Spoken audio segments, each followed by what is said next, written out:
This is the Demystifying Mental Toughness podcast, hosted by David Charlton, and you're listening to this podcast to help you build your own mental toughness, or so that you can support other people or your clients better. Either way, you will learn more about developing this plastic personality trait that all but guarantees that you will perform better and lead a more prosperous life.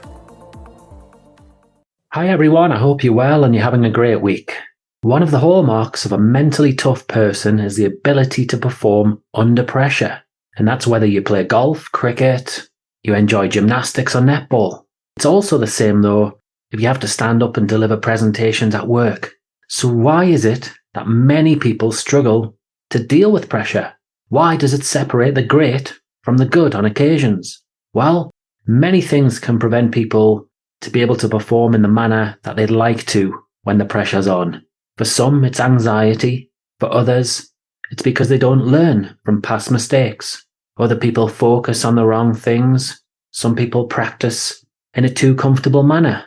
And then, of course, you have personality traits, just like mental toughness, or possibly off-field pressures, or off-pitch, or off-field, or pitch pressures.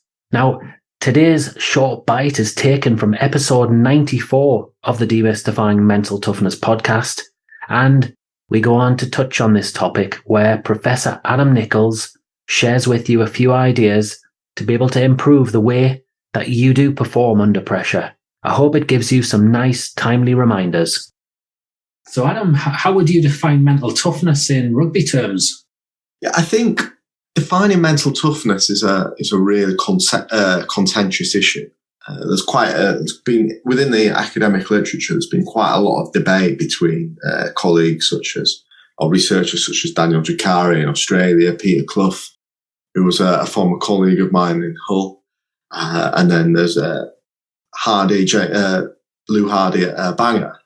But when you read all the different these different definitions and conceptualizations, I think the key to defining mental toughness is about an athlete's ability to be able to perform well under pressure, so that their performance is not adversely affected by pressure.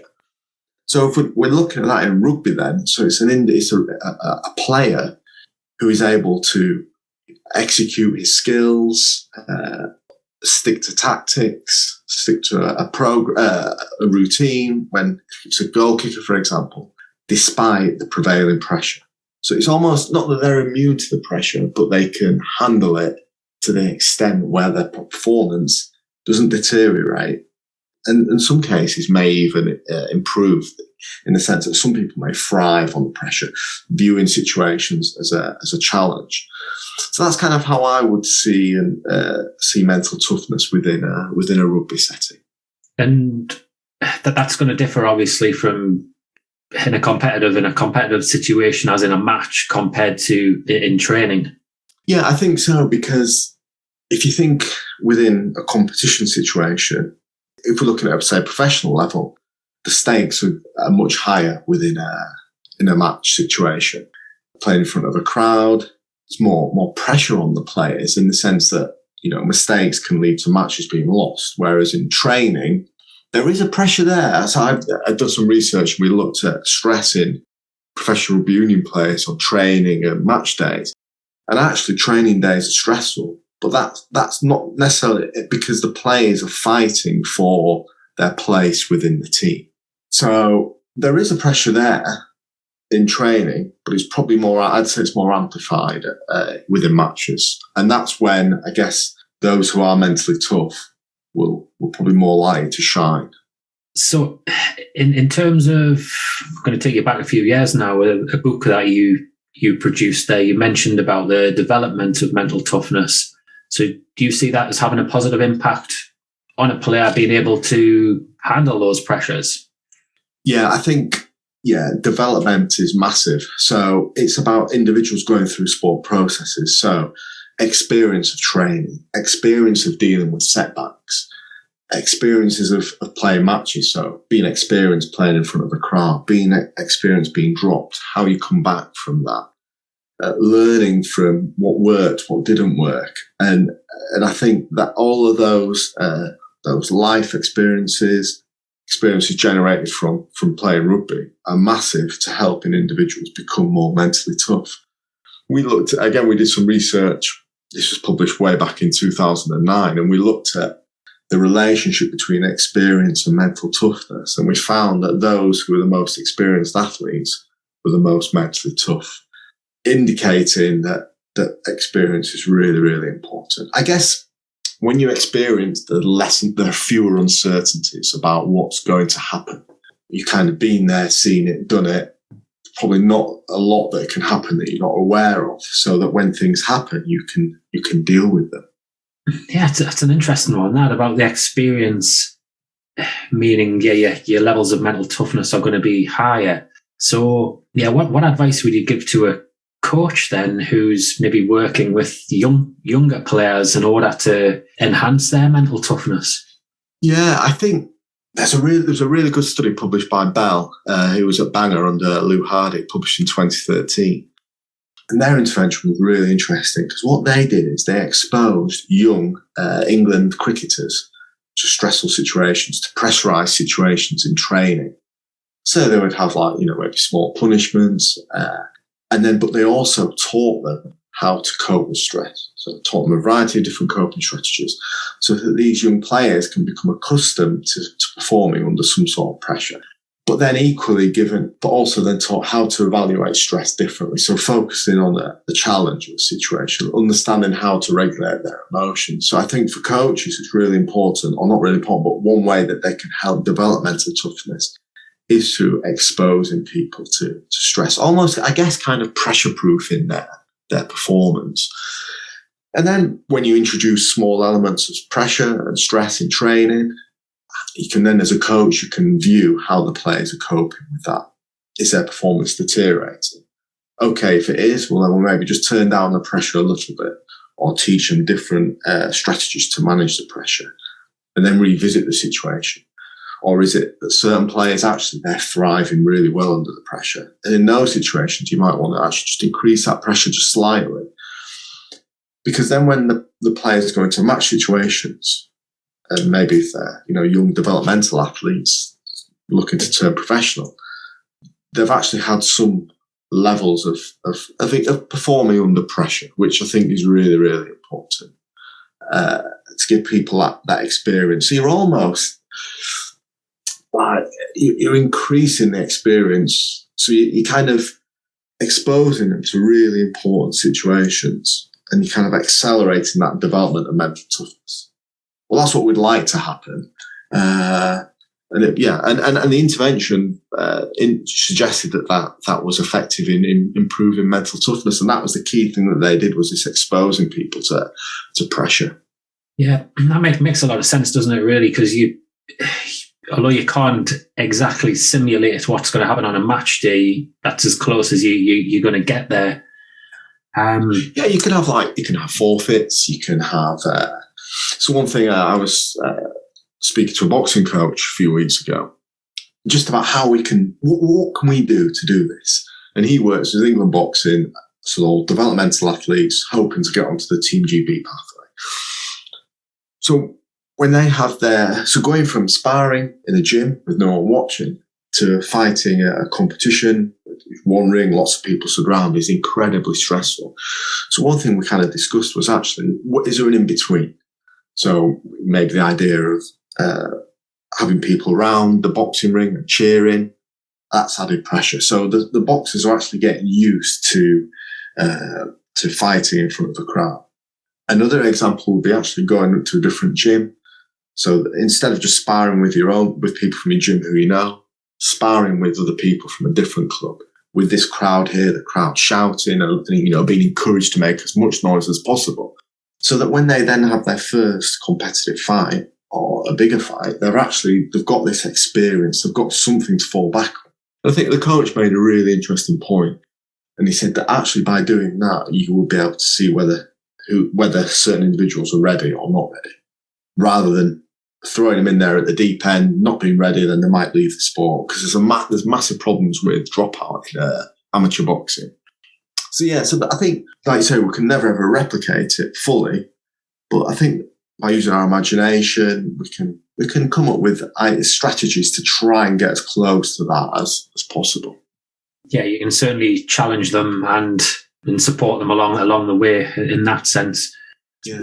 There's one thing that springs to mind for me as well would be, if you're going to develop mental toughness, then you need to ensure that athletes are more self-aware, especially at that younger age. So allowing athletes time to reflect and to actually learn, and by asking damn good questions as a coach, that surely has got to be important as well. Yeah, self-awareness is massive, really important. And so I'll just go back to my first PhD study. I interviewed 20 Irish international adolescent golfers. So they were all part of different various Irish teams. And what we looked at experiences when they coped effectively and experiences when they coped ineffectively. So, i.e., when they probably didn't perform that well. But one thing that we found is that there was a lack of self-awareness. So, for example, most of them were either scratch, +1, real good, low handicap golfers. And they would say that they knew something was going wrong, but at the time they weren't sure what. So they would maybe, if they normally did 2 practice swings, they might do 1, they might not do any, they might just put the ball in the tee, hit it, speed up their routine, walk quicker between shots. But they didn't have this awareness of what they were doing at the time. So I think, and we know that coping is central to mental toughness. Coping with stress is really, really important. But then you have to bring in this self-awareness. So, one thing when I did consultancy with golfers, particularly younger golfers, was about increasing their self-awareness and so how we did that was I asked them about times they played well, and also, more importantly, understanding about times when they'd not played as well. So get them to kind of be aware of certain things they were feeling, but maybe also behaviours. So one chap I work with who now is now on European tour, I work with him as a 15 and 16-year-old. So a really good developmental age, which we call the investment years, when they're really receptive to things. And at the time he'd not played for England at this time, but he was on the cusp of it. So one thing he would do in match play situations was he would avoid any of his teammates. He would try and avoid coaches. Go out of his way to avoid them. And he'd be worried about what if his other teammates were winning, and if he wasn't winning, he would rush his shots, completely change his routine. But again, so it was about increasing the awareness of that. And that's always the important thing, is increasing awareness. So those negative behaviours didn't stop straight away. But the key difference was that now he was aware of them. And that awareness is the key then to eliminating them. And that happened over time so he kind of understood that some of the things he was doing were not really conducive to him playing well. But it's almost like him, having the courage to take that extra time if he needs it, or to take the normal amount of time that he would take over shots, regardless if an England coach is watching, a Walker Cup coach is watching, if 4 of his teammates have finished their match early and are stood behind him. About him having the courage to go through his own routine that he would normally do and kind of shut out those negative thoughts. And again, so going back to this developmental and self-awareness, I think that's so important. And I think as psychologists, also as coaches, that's something that we can be doing when working, especially with young athletes, and not even just young athletes. I think some athletes who are in their maybe late teens or even early 20s may have this, not be fully aware of themselves, and I don't even think it's an age thing. I think it's a personality thing. And so just as a psychologist and a coach, just having an awareness of, or having an understanding of the people that we work with, and looking at that as a key factor. Well, what stood out to you, I'm wondering, from this short bite? Feel free to get in touch and email me or drop me a message via social media. I'd like to add one thing, especially on this topic of self-awareness. And if you listen to the podcast a lot, you're going to be aware that this is a huge aspect of my work and something I'm very, very big on. So how I work is to help educate you so that you become more self-aware, and then ideally you're going to be in a position where you can make much better decisions. And one tool I use when I'm working with clients is linked to the 4 T's. I like to get my clients or work with my clients to consider where they are at their best and at their worst in relation to these 4 T's. And what are we talking about? We're talking about timing. We're talking about thoughts, tension, and temperature. You'll find a little handout in the show notes to be able to help you. And really what I'm trying to say here, what I'm referring to is, if we start with timing, does your timing speed up or slow down, whether you play well or not, or when you play average? Maybe it's your walk, your speech. Perhaps it could be technically, with your swing, your stroke, or your shooting. When we consider thoughts, are you quiet-minded like a lot of people when you perform at your best? And then, when you're not performing very well, do you get overwhelmed by the number of thoughts? On tension, how relaxed and calm are you in practice in comparison to when the heat is on, in a match situation? And where do you notice this in your body? Then lastly, if we think about temperature, or we could call this arousal levels or adrenaline levels. So how aroused and excited do you get when you play well? Or when crunch time approaches, does your adrenaline level spike? Does this then impact the decisions that you make? Or you could counter it and think about when you get bored in training, or even when you're competing too, and what actually happens. And this exercise, to me, is a great way to draw to your attention some things that you do, some of the behaviors. And then, it's your choice if you go on to make some changes to your approach. Some people that are listening today will make some changes. They'll be writing some notes avidly, and I'd encourage you to do that, because there are going to be plenty of people listening to this who nod in agreement, but they won't do anything about it. So that's right. Go for it. Take that first approach. And while you're on, you might want to also tune into Adam's full episode 94. It's a great episode. There's a lot more gems shared by Adam on this very topic of performing under pressure. Feel free to dig back into the archives and seek it out. In the meantime, have a fantastic week ahead. If you enjoyed this episode of the Demystifying Mental Toughness podcast with David Charlton, do check out my website, sport-excellence.co.uk, and my online sport psychology resources. The Sport-Excellence website has essential resources for anyone looking to build their own mental toughness or the mental toughness of their athletes or teams, or if you want to achieve peak performance more often or optimal functioning. The Sport Excellence website has everything you need to keep moving forward and thrive. So go on, head over to sport-excellence.co.uk to find out more.